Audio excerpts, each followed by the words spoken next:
Sur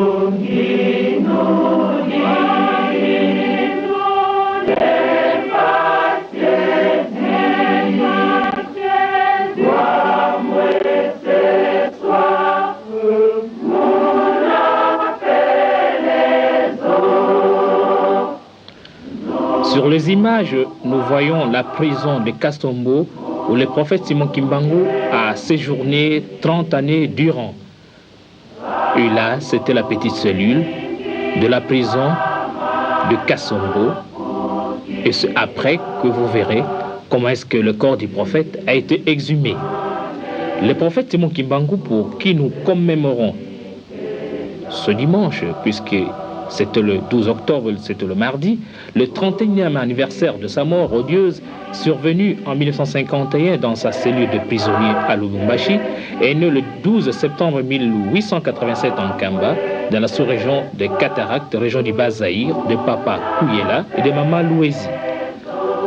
Le destin lui arracha très tôt ses parents et fut élevé par sa tante Kinzembo. Devenu adulte, il cultiva la terre aux côtés de son épouse, maman Mouilou Marie, avec qui il eut 3 fils, dont sa grande Kisolokele, sa grande Dialungana et son fils Diangenda Kuntima. Kimbangu fit 4 ans d'études primaires à la mission baptiste BMS de Gombe-Lutete, à moins de 10 km d'Nkamba, où il fut baptisé en 1915.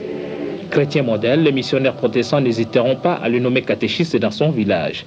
Vers les années 1918, Christ lui apparut et lui chargea d'une mission de plus grande, celle de paître son troupeau.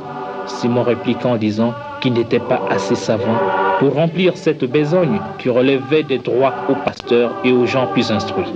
Mais Christ insista. Les appels du Christ furent pressants et Kimbangu s'en ira se réfugier à Kinshasa, abandonnant sa famille, où il fut embauché aux HCB, Huileries du Congo belge, actuelle compagnie Les Verts Zaïre, comme pointeur. Un mauvais sort le poursuit. À chaque jour de paye, son salaire était acquitté par un inconnu, 3 fois de suite avant qu'il ne se présente devant l'agent payeur. Christ, toujours lui, ordonna Kimbangu de regagner le village pour débuter sa mission. Chemin faisant, à Kazangulu, alors qu'il traversait la voie ferrée, le policier Funfu lui arracha son maigre sachet qui contenait 3 poissons fumés et de la chikwang que les amis lui ont donné pour soulager sa chère épouse et ses 3 enfants restés au village. Au matin du 6 avril, Simon Kimbangu, alors qu'il s'en allait au marché de Nsona Kiyenzi, accompagné de son fils aîné Kisolokele, fut contraint par Christ de guérir Maman Kantondo, alors agonisante, en lui imposant les mains au nom du Christ. C'était un Kombe Kinsuka. Kimbangu se voit attirer des milliers de gens par son message de l'évangile et ses guérisons miraculeuses. Les gens croient en Dieu. Les fétiches sont jetés. Les paralytiques marchent. Les aveugles recouvrent la vue. Les morts ressuscitent. La foule sent la présence de Dieu parmi elles par l'action de Simon Kimbangu. Les morts se font rares. Les hôpitaux se vident au profit de Kimbangu. On sent et on a horreur à faire du mal.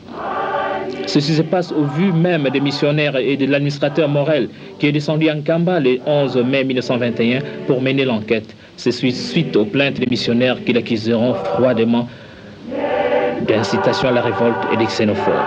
Le 6 juin 1921, l'administrateur Morel descend en Kamba pour l'arrêter. Mais comme le moment n'était pas là, Simon disparaîtra miraculeusement des chaînes et s'en ira instruire les siens en Banzansanda à quelques heures de marche d'Nkamba. C'était le début de la clandestinité.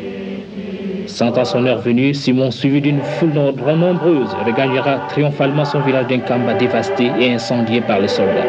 Il sera arrêté le 12 octobre 1921 et condamné à mort par le jugement du 3 octobre du Conseil de guerre de Taysville.